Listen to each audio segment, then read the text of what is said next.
cares? Can I get a new podcast partner, please? Yes, please.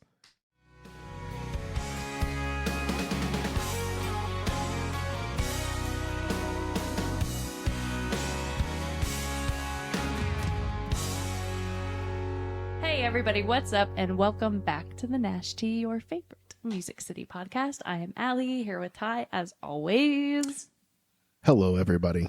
And we want to welcome you to the Nashtea. Thank you for being here. Really quickly, I think we definitely want to highlight the plane crash that just happened. Oh, yeah. Because that was horrific and sad, and I hate to start out a video on that note, but we do want to just say we're so sorry to the families. And I drove by it and my heart was literally like just beating out of my chest. Like it was so intense.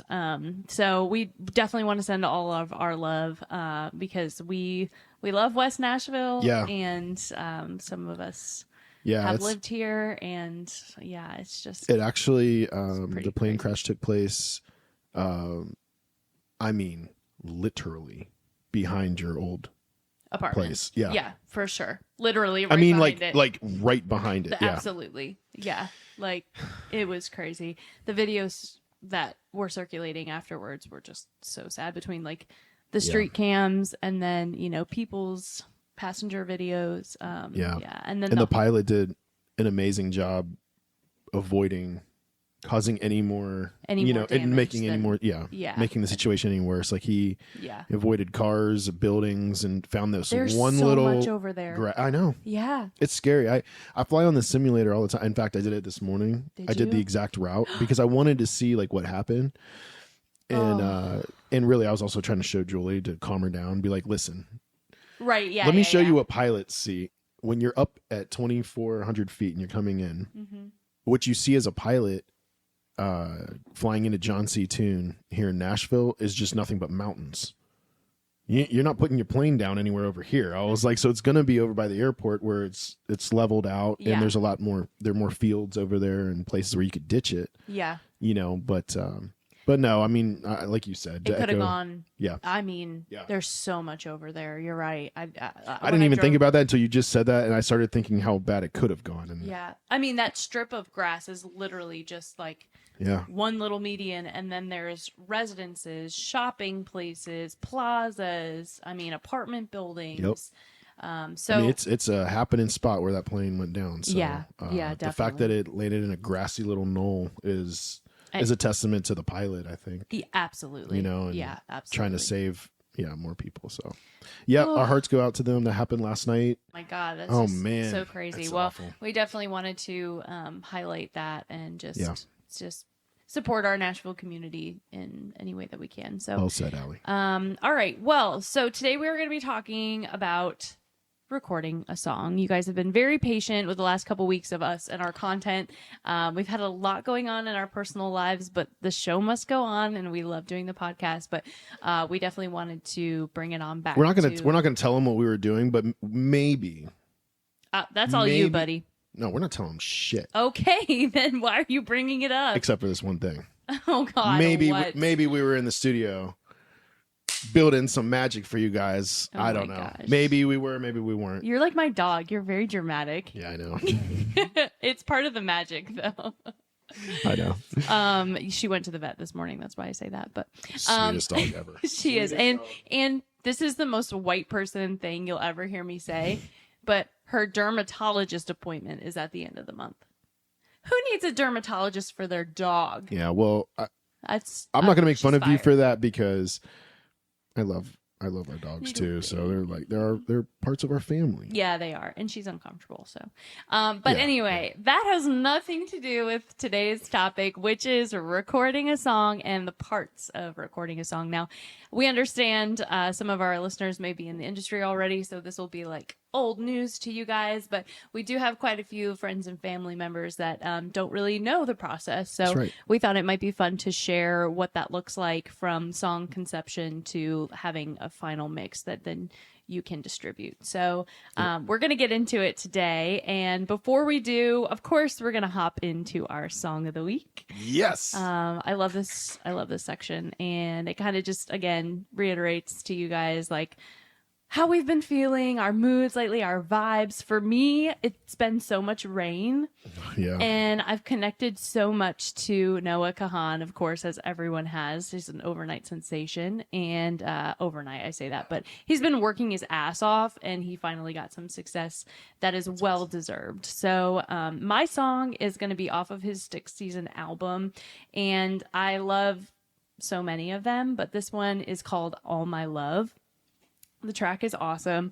I feel like it features definitely some mandolin parts. So if you're into that, you might like it. If you like Mumford & Sons, if you like that kind of vibe, definitely check it out. I have a little bit of a lyric for you, and it's in the 2nd verse. He says, "Write me a list of how it is, of how it was, of how it has to be. You burrowed in under my skin, what I'd give to have you out of me." Whoa. And first of all, I love internal rhyme, and that's something that I really respect when I see other people utilizing in their writing. Yeah. Between that and the melody, I mean, the song is just great. So check it out if you haven't heard it. That's All great, My Love, Noah Kahan. He's really awesome. And he's from, like, New England, the Northeast. From your neck of the woods. Yeah. That's awesome. Yeah, I love it. So check it out. I'll check it out for sure. Yeah. What's yours? All right. So I'm going classic. Okay. This is the way I've been feeling the last couple of weeks. Nice. I'm going with ACDC, Long Way to the Top, if you want to rock and roll. Hell yeah. I love it. I mean, there's so many good ACDC songs. Yeah. But I think with us being in the studio and stuff the last couple of weeks, I heard that one on your old trusty radio station that you were almost a part of. And I love them so much. Yeah, we'll the good people. An episode for that one day, because I almost had another sick job. But yeah, I mean, you were offered it. It just it didn't work out. But for scheduling purposes. But But no, like, amazing people at that radio station, and they played Long Way to the Top the other day, and I was just like, God, that sounds good through those speakers. I love it. All right, so we're gonna jump into it. We're excited to tell you guys a little bit more about our process, or at least I'm gonna tell you about my process. This one's like tight lips over here, but or just like the process in general for live tracking when you're recording a song. 20 years. Can I get a new podcast partner, please? Yes, please.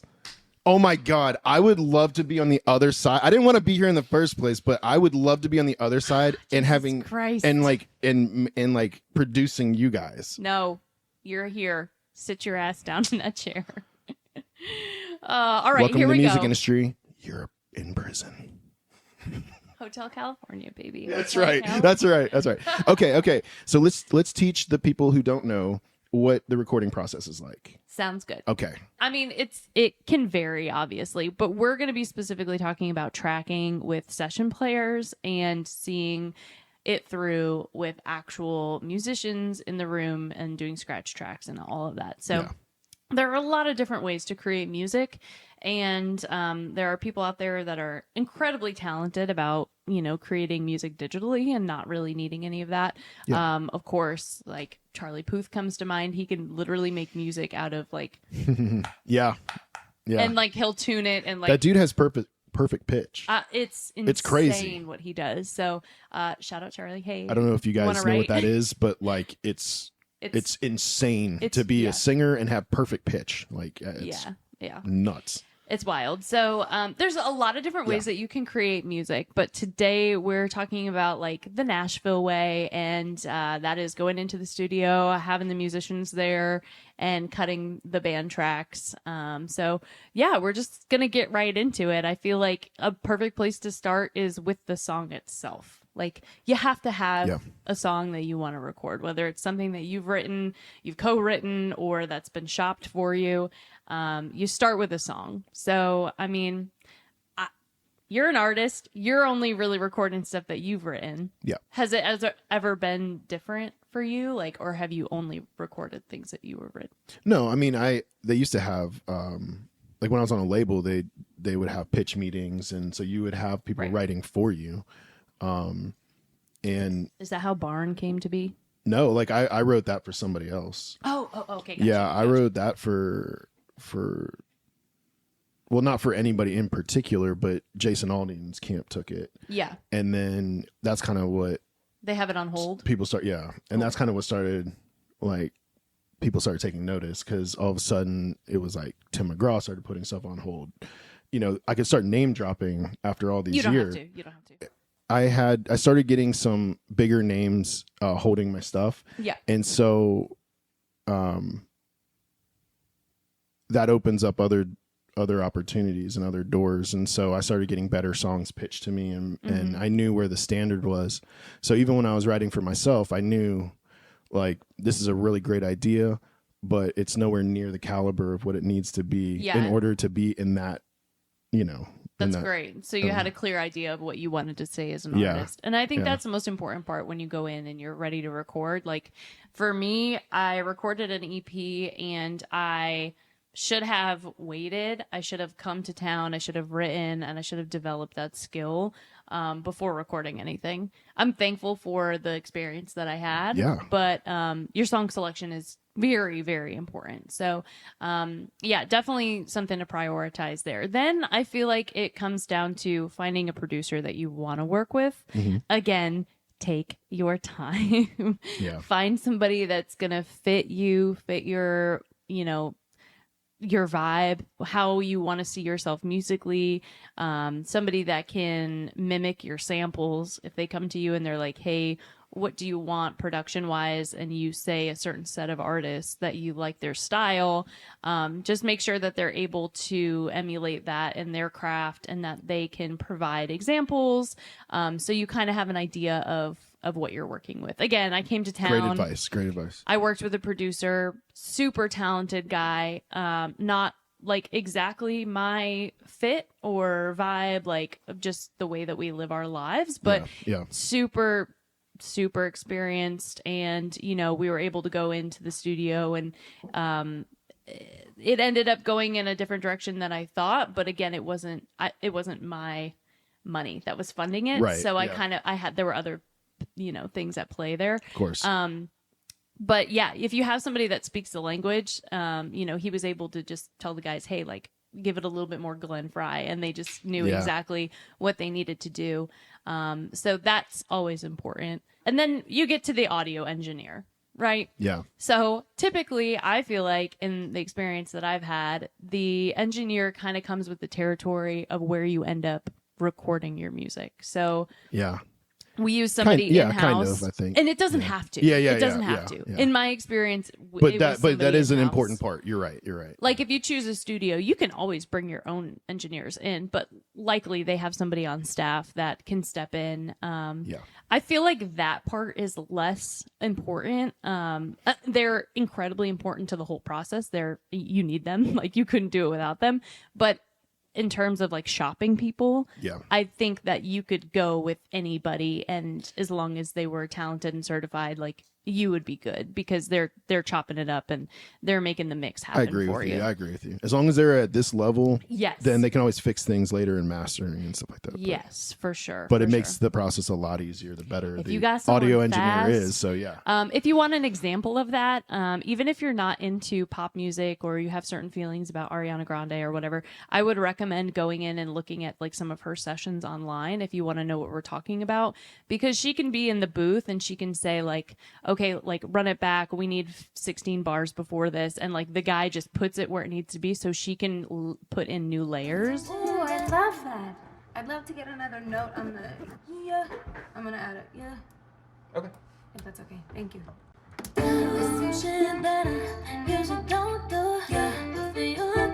Cool. Let's listen to this section one more time. Actually, let's copy and paste this section on over and build more.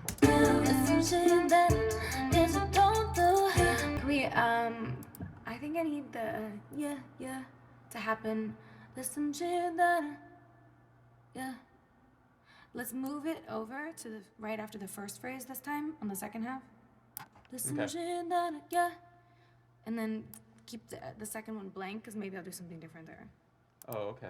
Yeah, you don't do. You know, the second time. Okay, let me do one more note. Yeah,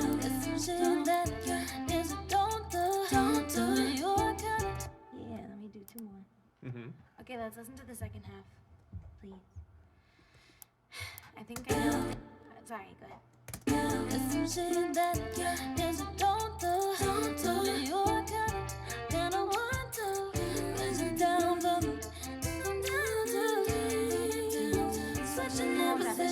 One more time, I have an idea. Is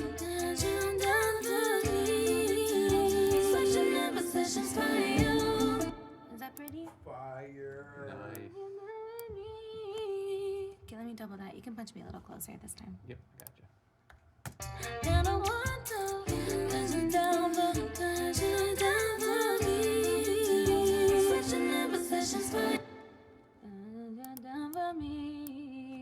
I think I'm only gonna do 2 of those. If you keep them kind of loud, it'll be okay. And then I'll just do a different note. Okay. I mean, it does matter, but if you're just starting out, like, I don't like You're using big artists though, only because they have unlimited funds. this is So true. Yeah. So this I like is really talking true. about people on the ground level only because you're absolutely right though. In order to, at least that's the path that you took, that's the path that I took. You try to find the best in their field, and we try to learn what it is that they do so well, and then Yes.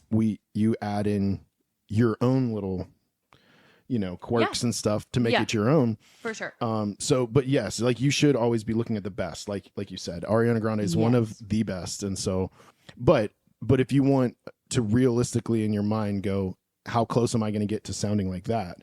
That is a long Don't worry. road, like and never compare yourself. you're to other right in the people. beginning. Like the audio engineer is important. You need to have a good vibe Yes. with who you're working with for sure. But I'd say the top people that matter are going to be the producer mhm, and then your band leader, mhm. which oftentimes can be your producer. It Yeah, just depends on who you're going with, but Mm-hmm. it doesn't always work out that way. So, and that's fine. It just depends on who you're writing with, who you're producing with, and where you're cutting your music.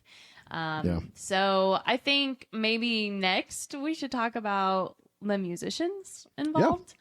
So if you're tracking your music, you're going to want to find players that you trust, that you know are capable in a session, that can follow direction well, because you're going to have feedback and not everything is going to be perfect. So you need to be able to like key in on those things that aren't sounding quite right, or that you want to go back and hit again, and know that they're going to like understand what you're saying and be able to make it just right for what you're looking for. And a lot of studios have their players. The session community is very tight. Like if you work with a certain guy, chances are he's got 5 guys that he likes to work with. Yep. Not to say that there's not support and that, you can't go into a session with 5 new players that haven't played together. That happens. Yep.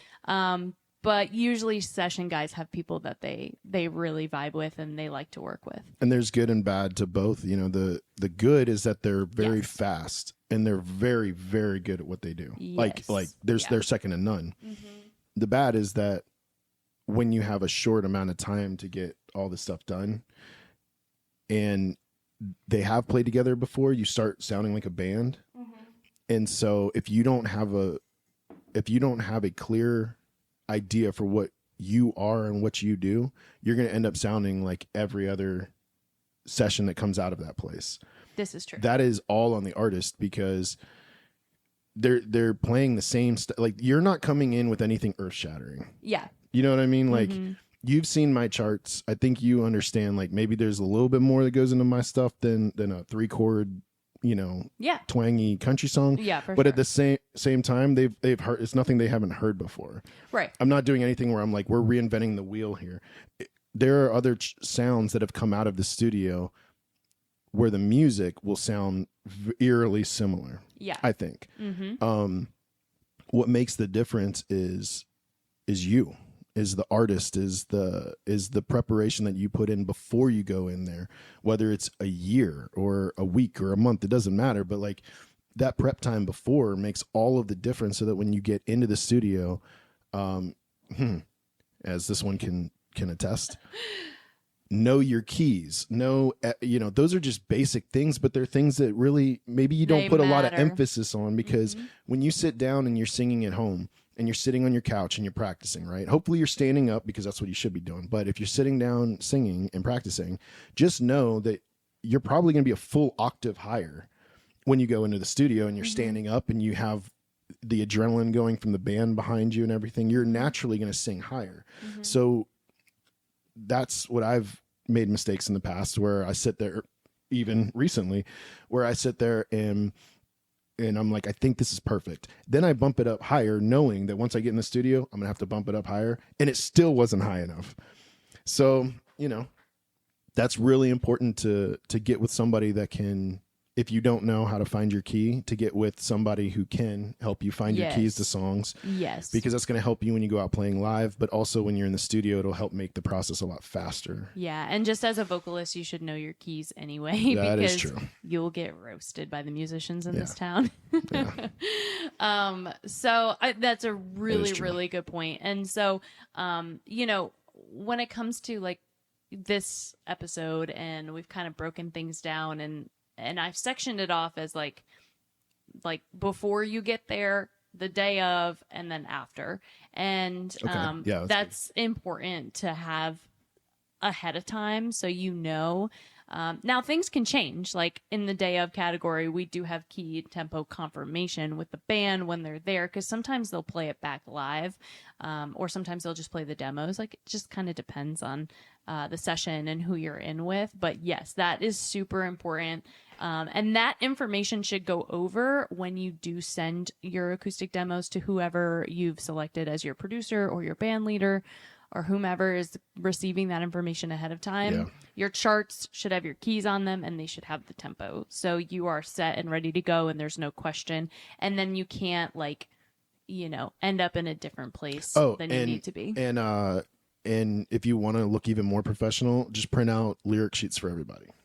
Yeah, that's a great point. That's often overlooked because I forget that a lot. Also, the way that I play it is different than other people, and I don't want people looking at my lyrics, because a lot of session players are also songwriters, and people can say that it's overly cautious, or that I'm anal about that kind of stuff, but it's only because it's happened to you, and not just me though. Like I've watched it happen time and time and time again. And so the people, like kind of like you said, when you find those artists that you respect, I have those people, and doesn't matter who they are, because they're mine, and that's who I look up to, and I don't want to influence anybody else. Yeah. But the people that I respect do it this way for a reason. They don't send out their music to anybody, even their mom and dad, because they're like, the moment it goes out, it's out. It can go anywhere. It's out. Yeah. And so I'm like, man, I want to share this so bad, but I only share it with like those of us in like the really tight inner circle, because I know that the moment it goes out of this house, it could go anywhere. Yes. And and actually that just happened. Speaking of Ariana Grande, I hate to keep. Oh, did it really? Interrupt. No, that's okay. Yeah, her new album. There were tracks. The whole album? They released tracks from it? That got leaked. See, I hate this. I hate the digital world. Yeah. It's really scary. So, yeah. Damn, I didn't know that. It's happening more and more too, isn't it? Like people are getting a hold of these things and releasing it somewhere on the. That's crazy. Yeah. Which, I mean, if you're watching this and you're like, I'm just moving to town and I want to like start recording, then chances are you're fine. But, for someone that's established, that has that much experience and that much, you're trying following and clout, like for that to get it's just crazy. So lawsuits goes to show you like out the wazoo. Yeah, I bet. For sure.